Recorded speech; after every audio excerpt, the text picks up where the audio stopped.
Hello hi नमस्कार। आज तालसजर करिया गोटे जूस जोटा सोशल मीडिया अति जोर भाइराल होची। आज आम घर को आसले तालसज ताको केम्पे कुजे सब काटू काटू मो स्वामी तीनोटी भल ही बाहर कर पारे। आउ सब ताको पूरा छिंडे मिंडे छिंचतर करदेले। मु भी ताको जेतबेले ता चोपा छडेली मु भी आ दुटा खंडे छिंचतर करदेली। आमर तालसज एते सज थिला जे से टोटाली तादर चोपा ही छाडु नथिला। हो भल करे ताको मु बाहर करी तो छोटो छोटो पीस पीस करके काटी पकेली जहाँ फल से देखा जेली भाया ताको काटी दे सारा पर ताको करदेली साइड। मो स्वामी बिछे पैड ताको सी कौन आगुतुरा काटिदेले। हो तादर मु पानी बाहर करदेली नड़िया नाली पकईदेली आ तालसज पकईदेकी करदेली ग्राइंडिंग। ग्राइंडिंग कले समस्त बहलिया बहलिया बाहर मु जानी मोर कमाई पानी आईगला। मु भावुची हुए तो पैडर पानी टिके अधिका पड़गला।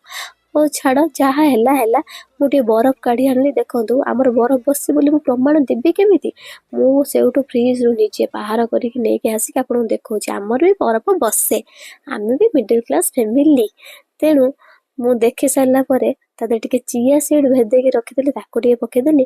आ सी जो देखा एमती गोटे ग्लास क्षीर रे किए 4 ग्लास खंडे पानी मिसई दी से भाया देखा ताको मु पकईदेली तादरे आउ टे रखीदी तालसज गार्निशिंग करने।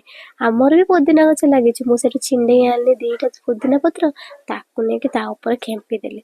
खेपी सारा पर से देखा बहुत सुंदर तादर गोटे पकईदेली स्ट्र स्ट्र पकई दे सारापर आमर पूरा रेडी हुए तो भल देखा किंतु जेहेतु तादर किसी चीनी पिनी पड़ ना सी टेस्ट शुद्ध बेकार था।